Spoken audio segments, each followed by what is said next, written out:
Hello students, today we are going to discuss next topic in our chapter is matter around us pure, and that is metals.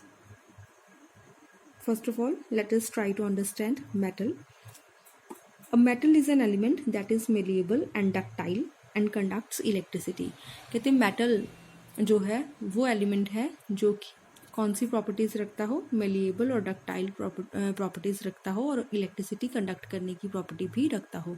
ऐसे elements which have these three main properties are categorise in the metal category.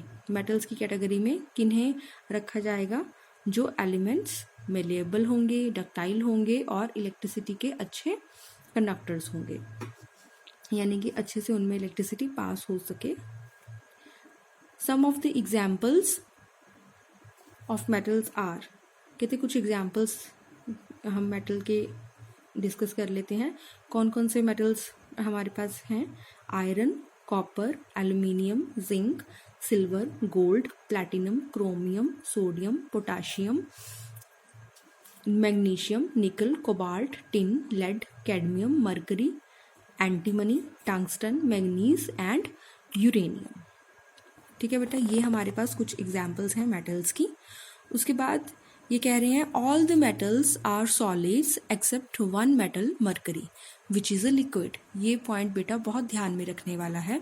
वो कहते हैं generally metals किस form में exist करते हैं?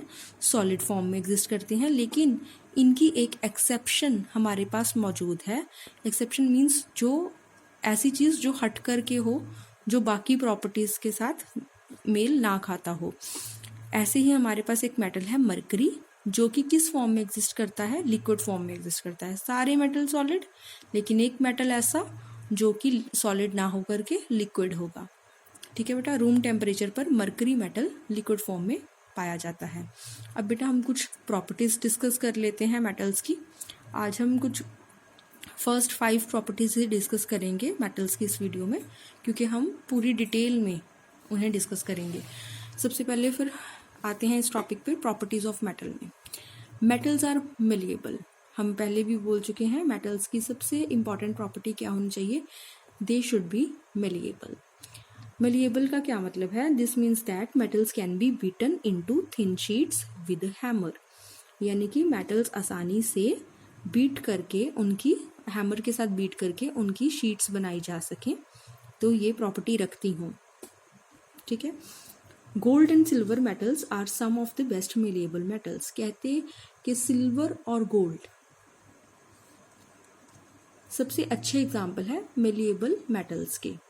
ऐसी metals जिन्हें हथौड़े के साथ पीटकर उनकी शीट्स बनाई जा सकती हैं पतली पतली, उन्हें क्या कहते हैं? Malleable metals. और गोल्ड और सिल्वर कहते हैं इनकी इसकी बहुत ही अच्छी उदाहरण है. Aluminium and copper metals are also highly malleable metals. कहते हैं कि एल्यूमिनियम और कॉपर मेटल्स भी मेलिएबल मेटल्स हैं. आपने देखा होगा एल्यूमिनियम के हमारे पास बर्तन होते हैं, है ना. कॉपर के बर्तन हमारे किचन्स में देखने को मिलते हैं. ऐसे ही बेटा गोल्ड सिल्वर में गोल्ड को हैमर के साथ बीट करके जो है गोल्ड स्मिथ्स क्या बनाते हैं? गहने बनाते हैं. और इसके अलावा सिल्वर का आपने देखा होगा कि जब भी आप कोई मिठाई वगैरह खरीदते हो, उसमें एक फॉयल चढ़ा होता है सिल्वर कलर का, दैट इज सिल्वर फॉयल. मतलब इतना पीट कर इतनी बारीक फॉयल फॉर्म भी बनाई जा सकती है मेटल्स की. मेटल्स इतनी अच्छी मेलिएबल करेक्टरिस्टिक रखती हैं. ठीक है बेटा. तो all this metals can be beaten with the hammer to form very thin sheets called foils. तो ये बोल रहे हैं कि सारी ही मेटल्स को बीट करके हैमर के साथ उनकी थिन शीट्स बनाई जा सकती हैं, और उन थिन शीट्स को फॉइल्स बोलते हैं. ठीक है बेटा. फॉर एग्जाम्पल सिल्वर मेटल, ये देखिए बेटा वही जो मैंने अभी आपको समझाया. Silver metal can be hammered into thin silver foils because of its high malleability. अब जितनी ज़्यादा थिन शीट बन सकती है, इसका मतलब ये है कि वो मेटल उतनी ही ज़्यादा मेलिएबल है. तो सिल्वर की तो फॉइल फॉर्म बन सकती है, बहुत ही बारीक, बहुत ही पतली बहुत ही थिन पतली शीट बनाई जा सकती है फॉइल फॉर्म की. तो इसलिए सिल्वर की मेलिएबिलिटी भी कहते हाई है. The silver foils are used for decorating sweets. Silver foil का इस्तेमाल कहाँ हो रहा है? उसकी फॉइल का स्वीट्स को डेकोरेट करने में। स्वीट्स के ऊपर लगी होती है ना बेटा silver foil. Similarly, aluminium metal is quite malleable and can be converted into thin sheets called aluminium foils। वो कहते हैं सिल्वर की तरह ही एल्यूमिनियम मेटल भी बहुत ही अच्छी मेलेबिलिटी रखती है और उसे भी थिन फॉइल्स में कन्वर्ट किया जा सकता है। और इसका इस्तेमाल कहाँ होता है बेटा? जब मम्मा आपका लंच बॉक्स पैक करते हैं, है ना, तो सारी फूड आइटम्स आप लोग एल्यूमिनियम फॉइल में ही रैप करते हो ना। Aluminium foils are used for packing food items like biscuits, chocolates, your lunch, है ना, medicines etcetera. Milk bottle caps are also made of aluminium foil. ज़्यादातर जो मिल्क बॉटल के कैप्स हैं वो भी इस फॉइल से बनाए जाते हैं। Aluminium sheets are used for making cooking utensils. बर्तन भी बनाए जाते हैं एल्यूमिनियम के। Copper metal is also highly malleable. Copper की भी मेलेबिलिटी बहुत अच्छी है बेटा, और इसी वजह से कॉपर की शीट्स का इस्तेमाल किया जाता है यूटेंसिल्स और अदर कंटेनर्स बनाने के लिए। So copper sheets are used to make utensils and other containers. Thus malleability is an important characteristic property of the metal. ये पॉइंट बहुत इंपॉर्टेंट है, यानी कि ये कह रहे हैं कि मेलेबिलिटी जो है वो एक बहुत ही इम्पॉर्टेंट करेक्टरिस्टिक है किसी मेटल का। उसके बाद सेकेंड प्रॉपर्टी है metals are ductile. This means that metals can be drawn into thin wires. इसका मतलब ये है कि हम मेटल्स को अच्छे से स्ट्रेच करके उनकी थिन वायर्स बना सकते हैं। ऐसी प्रॉपर्टीज़ के जिसमें मेटल्स को बिना ब्रेकेज के बहुत ही ज़्यादा स्ट्रेच किया जा सके उसे क्या बोलते हैं? डक्टिलिटी। तो मेटल्स डक्टाइल होती हैं। All metals are not equally ductile. वो कहते हैं कि डक्टिलिटी जो है वो मेटल टू मेटल वेरी करती है। सारी मेटल्स एक तरह के एक जैसी डक्टाइल नहीं होती। कुछ कम डक्टाइल होती हैं, कुछ ज़्यादा अच्छी डक्टाइल होती हैं। Some are more ductile than the others, right. Gold and silver are among the best ductile metals. Gold और सिल्वर तो कहते बहुत अच्छी डक्टाइल मेटल्स होती हैं। एग्जाम्पल के तौर पे 100 milligrams of highly ductile metals like silver, मतलब कि बहुत ही कम मात्रा, 100 मिलीग्राम के करीब मात्रा जो है अगर हम सिल्वर मेटल की लें तो उसकी 200 मीटर लंबी वायर बनाई जा सकती है। Can be drawn into thin wire about 200 metre long. ऐसे ही copper and aluminium metals are also very ductile and can be drawn into thin wires. ऐसे ही कहते हैं सिल्वर की तरह ही कॉपर और एल्यूमिनियम भी जो है डक्टाइल मेटल्स हैं और इनकी भी वायर्स बनाई जा सकती हैं। और इनका इस्तेमाल आपने कहाँ देखा है? इलेक्ट्रिकल वायर्स बेटा जो होती हैं हमारे पास ज़्यादातर किसकी बनी होती हैं? इलेक्ट्रिसिटी में जो वायर यूज़ होती हैं एल्यूमिनियम और कॉपर की, राइट। दस ductility is another important characteristic property of the metal. यानी कि डक्टिलिटी होना एक और करेक्टरिस्टिक है इम्पॉर्टेंट मेटल्स का। So we conclude that metals are malleable and ductile. तो इसका मतलब ये हुआ कि मेटल्स का डक्टाइल और मेलिएबल होना अनिवार्य है, बहुत ज़रूरी है। It is due to the properties of malleability and ductility that metals can be given different shapes to make various articles. इन्हीं प्रॉपर्टीज़ के कारण मेटल्स के डिफरेंट आर्टिकल्स बनाए जा सकते हैं। बहुत सारी वस्तुएं मेटल्स से बनाई जा सकती हैं। क्यों? क्योंकि वो मेलिएबल और डक्टाइल होती हैं। इसके बाद हमारे पास थर्ड प्रॉपर्टी है metals are good conductor of heat and electricity. कहते हैं मेटल्स को एक अच्छी कंडक्टर होना चाहिए हीट और इलेक्ट्रिसिटी का। This means that metals allow heat and electricity to pass through them easily. इसका क्या मतलब है? कंडक्ट करना यानी कि किसी चीज़ का फ्लो होना, एक चीज़ से दूसरी जगह पे जा सकती हो। यानी कि मेटल्स क्या करती हैं? हीट और इलेक्ट्रिसिटी को अपने में से पास होने का परमिशन देती हैं कि हाँ हीट और इलेक्ट्रिसिटी उनमें से पास हो सकती हैं। Metals are generally good conductors of heat. Metals कहते हैं जनरली हीट की अच्छी संचालक होती हैं। The conduction of heat is also called thermal conductivity. किसी चीज़ में से हीट को पास होने देना, उस प्रोसेस को क्या बोलते हैं? उसे क्या बोलते हैं? Thermal conductivity. यानी कि वो चीज़ क्या रखती है? हीट को पास होने दे रही है अपने में, तो वो थर्मल कंडक्टिविटी रख रही है। हीट को थर्मल के नेम से बेटा यहाँ पे कोट किया गया है, यहाँ पे लिखा गया है, ठीक है। Silver metal is the best conductor of heat, कहते हैं सिल्वर मेटल बहुत ही अच्छी हीट की कंडक्टर होती है। It has the highest thermal conductivity, सारी मेटल में से इसके पास थर्मल कंडक्टिविटी बहुत ज़्यादा है।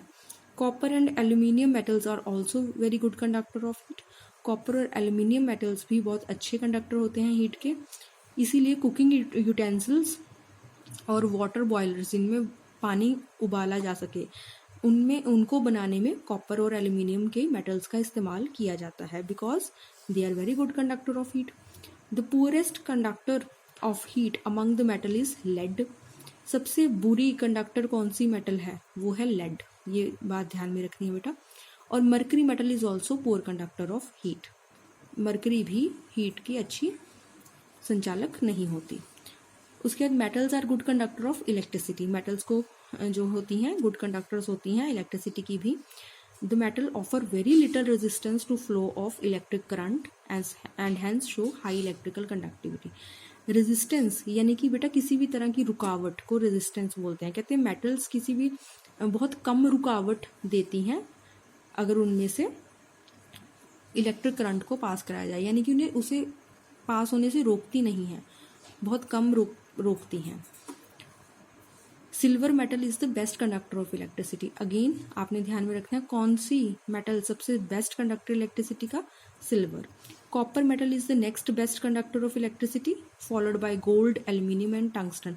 बेटा ये ना आपको ट्रेंड दिया हुआ है कि सबसे ज़्यादा अच्छा सिल्वर, उसके बाद कॉपर, उसके बाद गोल्ड, उसके बाद एल्यूमिनियम, उसके बाद tungsten. The electric wires are made of copper and aluminium metals because they are very good conductor of electricity. Generally हमारी जो इलेक्ट्रिक वायर्स हैं वो किसकी बनाई जाती हैं, कॉपर और एल्यूमिनियम की, क्यों, क्योंकि वो बहुत अच्छी कंडक्टर हैं इलेक्ट्रिसिटी की। उसके अलावा मेटल्स जैसे कि आयरन हो गया, मरकरी हो गया, ये थोड़ी बहुत रेजिस्टेंस जो है देती हैं इलेक्ट्रिसिटी को, तो इनकी जो कंडक्टिविटी है वो कम होती है as compared to above metals, they have lower electrical conductivity. उसके बाद नेक्स्ट प्रॉपर्टी है metals are lustrous and can be polished. आपने देखा होगा मेटल्स के जो आर्टिकल्स होते हैं वो बहुत ही शाइनी होते हैं, लस्ट्रस होते हैं।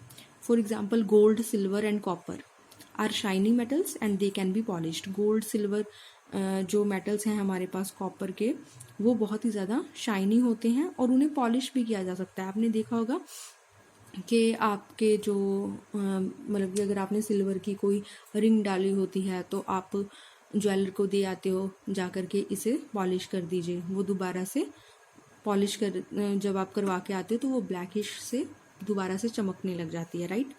तो the property of metal of having a shining surface is called metallic lustre. तो कहते हैं कि मेटल्स का सरफेस जो होता है बहुत शाइनी होता है, ये उनकी एक प्रॉपर्टी है कि they are very shiny, they are having very shiny surface. The shiny appearance of metals make them useful in making jewelry and decoration pieces. इसी वजह से इनकी शाइनी अपीयरेंस के कारण मेटल्स का इस्तेमाल ज्वेलरी बनाने के लिए और डेकोरेटिव चीज़ें बनाने के लिए होता है। For example gold and silver are use for making jewellery because they are bright and shine, ठीक है बेटा।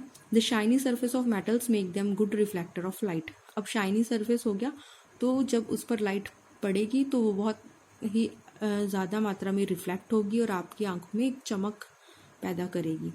तो सिल्वर मेटल जो है वो सबसे अच्छी रिफ्लेक्टर होती है लाइट की। Silver metal is an excellent reflector of the light, ये पॉइंट भी आपने बेटा ध्यान में रखना है। Metals are generally hard except sodium and potassium which are soft metals. बेटा सोडियम और पोटाशियम मेटल्स को छोड़कर जनरली मेटल्स हार्ड होती हैं। Most of the metals are hard but all the metals are not equally hard. सारी बराबर hard नहीं होती, कोई कम हार्ड होती है, कोई ज़्यादा हार्ड होती है, लेकिन हाँ हार्ड जनरली सारी होती हैं। Hardness vary from metal to metal. Most of the metals like iron, copper, aluminium etcetera are very hard, they can not be cut with the knife. अब आयरन को आप नाइफ से तो नहीं कट कर सकते, यानी कि वो हार्ड है। देयर आर सम एक्सेप्शंस, लेकिन कुछ एक्सेप्शंस हैं हमारे पास, जो कि सोडियम और पोटाशियम है। ये ऐसी मेटल्स हैं जिन्हें इजीली नाइफ की हेल्प से कट किया जा सकता है। आज के लिए इतना ही बेटा। नेक्स्ट वीडियो में हम बाकी की प्रॉपर्टीज़ डिस्कस करेंगे डिटेल में।